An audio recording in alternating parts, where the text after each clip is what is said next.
देश में जब विकास की बात होती है तो सबसे पहले प्रधानमंत्री नरेंद्र मोदी के उस विजन की चर्चा होती है जिसमें वो युवाओं को सामने लाने की बात कहते हैं या उनका लक्ष्य दिखता है कि युवाओं को आगे आकर के देश के सामने जो चुनौतियां हैं और देश को जिस तरह आत्मनिर्भर बनाना है उसमें उनकी भूमिका बड़ी हो सकती है।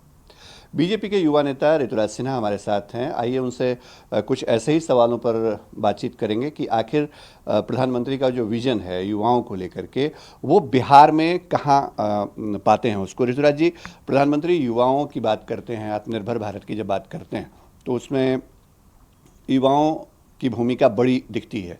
बिहार के संदर्भ में ये चीज़ें कितनी व्यापक दिखती हैं? देखिए, बिहार क्या, देश के किसी प्रांत के संदर्भ में अगर आप देखें तो जो आर्थिक न्याय, आर्थिक विकास मुद्दा है, इसका नेतृत्व युवा पीढ़ी ही करती है। बिहार में इन चीज़ों की चर्चा कम होती है, लेकिन एक शब्द आया यूनिकॉर्न, नई कंपनियां, स्टार्टअप कंपनियां, जोमेटो जैसी कंपनियां जो कि 1-1 बिलियन डॉलर यानी 7-8 हज़ार करोड़, 15 हज़ार करोड़, 20 हज़ार करोड़ का टर्नओवर और मार्केट कैपिटल जिन्होंने देखते देखते पिछले 5-10 साल में बनाया। ये विकास का एक नया स्वरूप है। ये फैक्ट्री में नहीं दिखता है, ये स्टार्टअप वर्ल्ड का स्वरूप है। ये कौन कर रहा है? ये देश के युवा कर रहे हैं। तो अब बिहार की भी अगर हम बात करेंगे तो अगर आप इन सब स्टार्टअप वर्ल्ड को देखिए, आईटी सेक्टर को देखिए, किसी नए सेक्टर को देखिए, किसी नई टेक्नोलॉजी के सेक्टर को देखिए, तो आपको बिहार के लाखों युवा मिलेंगे जो कि बेंगलोर में, हैदराबाद में, चेन्नई में, पुणे में, बम्बई में बैठ के ये काम बहुत कुशलता से कर रहे हैं और बहुत आगे जा रहे हैं। और कहीं ना कहीं बिहार की तरक्की में ऐसे युवाओं की सहभागिता बढ़ानी होगी। छोटा कारोबार हो, एक छोटा सा शोरूम खोलने का विषय हो, या बड़ा एक एंटरप्राइज और इंडस्ट्री खोलने का विषय हो, एक स्टार्टअप करने का विषय हो, युवा जब आगे आके बढ़ेगा, स्वरोजगार की ओर बढ़ेगा, अपने प्रयास से 10 और लोगों की रोजगार की व्यवस्था करने की चिंता करेगा, तभी जाके सही मायने में विकास होगा और आर्थिक न्याय बिहार और देश की जनता के साथ होगा। मोदी सरकार के जो फैसले रहे हैं उनमें स्टार्टअप की बात सबसे पहले आती है जिसकी आप चर्चा कर रहे थे। लेकिन ऐसे कौन से बड़े फैसले दिखते हैं जिनका अब तक युवा वर्ग बहुत यूटिलाइजेशन भी नहीं कर पाया है? मतलब वो चीज़ें, पॉलिसी है सरकार की और हम ठीक है, हम कई सफ़र में आगे बढ़े हैं, लेकिन चीज़ों को और हम सहज तरीके से अपना सकते हैं डेवलपमेंट के लिए। किन बातों पर हमको ज़्यादा फोकस करने की ज़रूरत दिखती है? देखिए, सबसे पहले तो मैं कहूँगा कि नरेंद्र मोदी जी का जो विजन रहा है, अगर आप गौर करें तो पिछले 7 सालों में उन्होंने डिजिटल इंडिया को एक मास मूवमेंट बनाया कि हर एक गांव तक ऑप्टिक फाइबर और 5G नेटवर्क कभी देश में मिल पाए। उनकी कल्पना 2014-15 की है। उन्होंने स्टार्टअप इंडिया को एक मुद्दा बनाया और स्टार्टअप एंटरप्राइजेस को कैसे हम इंक्यूबेशन फंड दे पाएँ, उनको कैसे आर्थिक मदद कर पाएँ कि वो स्टार्टअप अपना जो आइडिया है उसको ज़मीन पे उतार पाए। उसी तरह उन्होंने स्किल डेवलपमेंट का नारा दिया, युवाओं को कैसे हम कौशल से लैस करें ताकि वो एक सर्टिफिकेट के माध्यम से अपने काम का सही उचित मानदंड प्राप्त कर पाए। तो वो डिजिटल इंडिया हो, स्टार्टअप इंडिया हो, वो मुद्रा योजना हो या फाइनेंशियल इंक्लूजन की स्कीम हो, प्रधानमंत्री मोदी जी की कल्पना हमेशा इस दिशा में रही है कि जो हमारा भविष्य का भारत हो उसका क्या स्वरूप हो। देखिए, मैं एक बात रखना चाहता हूँ कि आज भारत की अर्थव्यवस्था, भारत की जो पूरी जीडीपी है वो 3 ट्रिलियन डॉलर की है, यानी कि 200 लाख करोड़ के आसपास हमारी पूरी अर्थव्यवस्था है। लेकिन ये बात भी सही है कि 2020 और 30 के बीच का जो कालखंड है, ये जो 10 साल है, इसी 10 साल में भारत के पास ये क्षमता है कि वो 3 ट्रिलियन से 5 ट्रिलियन और 5 ट्रिलियन से 10 ट्रिलियन की ओर बढ़ पाएगा। विश्व की तीसरी सबसे बड़ी अर्थव्यवस्था बनके भारत उभर सकता है मात्र 10 वर्षों में। जब ऐसा डेवलपमेंट का कालखंड हमारे सामने हो तो युवाओं को इसको लीड लेना स्वाभाविक है और ले भी रहे हैं। और उसके उदाहरण बिहार में क्या, देश में अनेकों हैं। उसको हमको मोदी जी की इस सोच को और युवाओं के इस क्षमता को दोनों जोड़ के देखना होगा और उसी से कहीं ना कहीं देश के विकास का रास्ता सामने दिखेगा। आपने 2020 से 2030 तक की बात की, जो 5 ट्रिलियन और 10 ट्रिलियन की इकोनॉमी की बारी, लेकिन ये भी सच है कि 2020 में और 2021 में जहां हम इस वक्त खड़े हैं, दोनों सालों में हमने कोरोना जैसी महामारी को देखा है, झेला है। बिजनेस, इकोनॉमी, सारी चीज़ों को उसका प्रभाव पड़ा है। तो ये चुनौतियां जो हैं वो कितनी बड़ी चुनौतियां दिखती हैं उस संदर्भ में, जब हम उस सफ़र को तय करना चाहते हैं 5 ट्रिलियन इकोनॉमी को। देखिए, इसको थोड़ा आंकड़ों से समझते हैं। कोरोना जैसी बड़ी महामारी 100 साल में विश्व ने नहीं देखी। इस महामारी की मार हर एक देश को पड़ी, अर्थव्यवस्था के रूप में बहुत सेटबैक आया। भारत की जीडीपी भी करीबन 7% कम हुई पिछले वर्ष।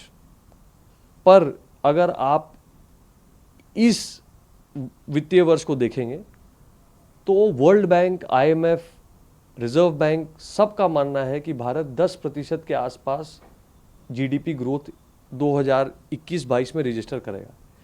जो मैं आपका ध्यान दिला दूं कि पिछले 10 वर्षों में अधिकतम जीडीपी ग्रोथ होगा अगर हम 10% के आसपास जीडीपी करेंगे। तो कहीं ना कहीं every crisis is followed by a economic rebound. वो ग्लोबल फाइनेंशियल क्राइसिस हो, उसके पहले .com क्राइसिस हो 1990 के अंत का, या उससे पहले global recession, global financial crisis जब आया था, ग्रेट डिप्रेशन 1929 में। जो इकोनॉमिक्स का स्टूडेंट है वो आपको बताएगा कि जो जब भी इस तरह का बड़ा इकोनॉमिक सेटबैक आता है, it is always followed by a period of turbo charged economic recovery, जिसको एक रॉकेट इंजन इकोनॉमिक रिकवरी कह सकते हैं। को एक अवसर के तौर पे आप लोग। जी बिल्कुल, मैं तो उसको अवसर के रूप में देखता हूँ। लेकिन एक बात और है कि एक नया वर्क कल्चर भी देखने को मिला हमको। आप चूंकि युवा हैं और युवाओं के मुद्दे पर आप काम करते रहे हैं, तो एक नया वर्क कल्चर जो था, वर्क फ्रॉम होम, ये अपने आप में लगता है एक नई चीज़ मिल गई पूरी इंडस्ट्री को या उद्योग जगत को और हमारी इकोनॉमी को। इससे इसको कहाँ पाते हैं आप? देखिए, वर्क फ्रॉम होम कोई परमानेंट नहीं चीज़ है। और जैसा कि हम देख रहे हैं, बच्चे भी आज घर से पढ़ रहे हैं। पत्रकार मित्र जो है, जो खास करके जो प्रिंट मीडिया के हैं, वो अपने गांव लौटे हुए हैं, वहाँ से रिपोर्टिंग कर रहे हैं, लेख बना रहे हैं। ऐसे बहुत सारे ऐसे व्यवसाय हैं, आईटी इंजीनियर्स जो हैं अपने घर से ऑपरेट कर रहे हैं। लेकिन ये टेम्परेरी है और मुझे लगता है कि कहीं ना कहीं वर्क फ्रॉम होम के बाद हम वापस प्री कोरोना पीरियड जैसे चल रहा था व्यवस्था, उसी तरह लौटेंगे। वही होना भी चाहिए। बिहार की बात कर लेते हैं चित्रा जी। बिहार में लंबे समय से एनडीए की सरकार रही है, बीच के थोड़े काल को छोड़ दें तो पहले का दौर और अब का दौर, इसमें जो बदलाव है वो सभी लोग महसूस करते हैं। लेकिन फिर भी हमारे यहाँ आज भी पलायन जैसी समस्या बड़ी समस्या है। हमारे मजदूर, हमारे युवा, हमारे एक्सपर्ट, ये लोग बाहर जाते हैं, काम करते हैं, जिस पर आप फोकस कर रहे थे। लेकिन हम क्या कर सकते हैं बिहार में कि चीज़ें वाकई यहीं पर उपलब्ध हो जाएं या यहीं पर एक बदलाव आ जाए? देखिए, सबसे पहले तो मैं कहना चाहूँगा कि 2005 की तुलना में 2021 का बिहार बहुत अलग है।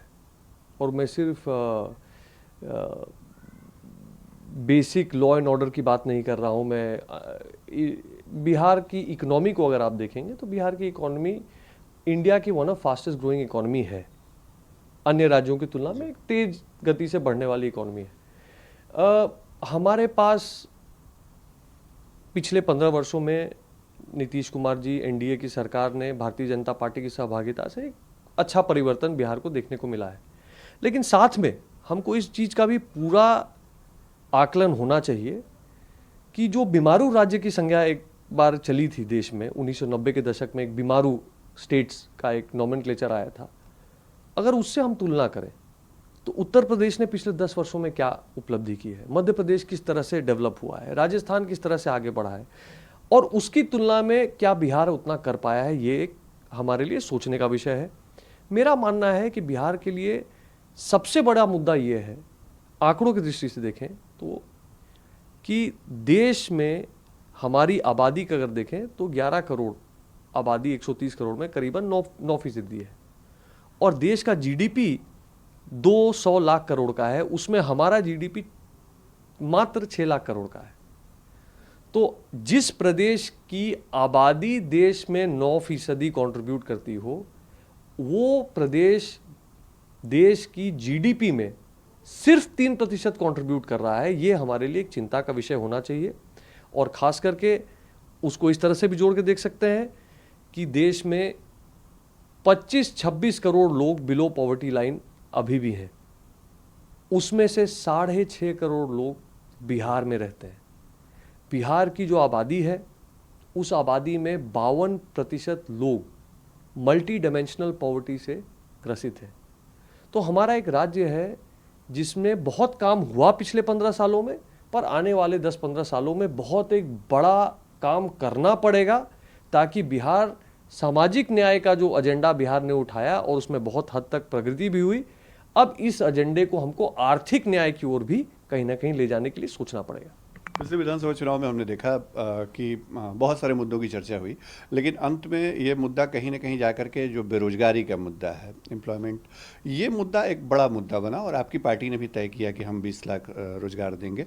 और आपको लगता है कि ये एक चुनौती भी है बिहार जैसे स्टेट में कि आपने जो कमिट किया पिछले भी असेंबली इलेक्शन में, उसको कैसे पूरा करेंगे? देखिए, सबसे पहले तो एक बात क्लियर कर दें कि रोजगार का मतलब सरकारी रोजगार नहीं है। सबसे पहले तो ये स्पष्टता होनी चाहिए, क्योंकि कोई सरकार बनी नहीं है जो प्रति वर्ष 2 करोड़ युवाओं को सरकारी जॉब्स दे पाए। हम तुलना करते हैं एक बार थोड़ा हट के अन्य बड़ी अर्थव्यवस्थाओं से, हम तुलना करें अमेरिका से, चाइना से, या हमारे आसपास के जो मुल्क हैं जो हमारे जैसे देश हैं उनसे तुलना करें, साउथ अफ्रीका से करें, ब्राज़ील से करें, तो आप देखेंगे कि जो रोजगार का विषय है ये कहीं ना कहीं बहुत बड़े स्तर पे स्वरोजगार, स्टार्टअप, बिजनेस की ओर, छोटा बड़ा काम, वो भले लोग उसका मजाक उड़ाएं कि भाई आपने अपने जिला केंद्र में जो है छोटा सा एक कंप्यूटर इंस्टीट्यूट खोला है, ठीक है, उतना बड़ा सोचने में नहीं लगता है, पर वो कंप्यूटर इंस्टीट्यूट भी 4 लोगों का रोजगार देता है। आपने किसी चीज की डीलरशिप ले ली, वो भी कई लोगों को रोजगार देने का काम करता है। आपने कोई छोटा बड़ा कोचिंग इंस्टीट्यूट ही खोला, आपने 4 लोगों की व्यवस्था की। तो कहीं ना कहीं इकोनॉमिक एक्टिविटी के जो हम देखेंगे तो खाली सरकारी रोजगार से नहीं, हमको एक ऐसा एनवायरनमेंट क्रिएट करना पड़ेगा जहां पे हमारे युवा अपने एम्बिशन को पूरा करने के लिए कैपिटल प्राप्त कर पाएं, अपने कारोबार के या अपने कुछ व्यवसाय की ओर पूंजी लगा पाएं, अपने पैरों पे खड़े हो पाएं। बिहार का युवा जब मजबूत होगा तो बिहार का युवा इतना क्षमता रखता है कि एक नहीं सैकड़ों लोगों की रोजगार की व्यवस्था अपने साथ करेगा। एक आखिरी सवाल ऋतुराज जी, बिहार में तमाम युवा लीडरशिप की बात हो रही है, तेजस्वी यादव, चिराग पासवान और भी दूसरे दलों में युवा नेतृत्व को लेकर के चर्चा है, लोग एक्सपेरिमेंट भी कर रहे हैं। आप भी पार्टी से जुड़े हुए हैं, बीजेपी से युवा चेहरे के तौर पे। बिहार में आपकी पार्टी ऐसा क्या अलग कर सकती है या करने जा रही है जिसके बिना पे आपको लगता है कि युवा ज़्यादा आकृष्ट होंगे बीजेपी की तरफ? देखिए, सबसे पहले तो हमारी पार्टी किसी एक व्यक्ति विशेष या परिवार विशेष की पार्टी नहीं है। ये एक विचार, राष्ट्र निर्माण के संकल्प को लेकर आगे बढ़ने वाली विचारधारा की पार्टी है। और समय समय पे इस पार्टी ने देश को एक से बढ़कर एक नेतृत्व खड़ा करके दिया है। वो अटल बिहारी वाजपेयी हो, नरेंद्र मोदी जी हो, या ऐसे अन्य अन्य प्रदेशों में कई एक उदाहरण है। बिहार में भी एक से एक नेता भारतीय जनता पार्टी ने दिए हैं। संगठन की पार्टी है, समय आने पे हमारे जो वरिष्ठ हैं, संगठन से खुद लीडरशिप उत्पन्न होता है।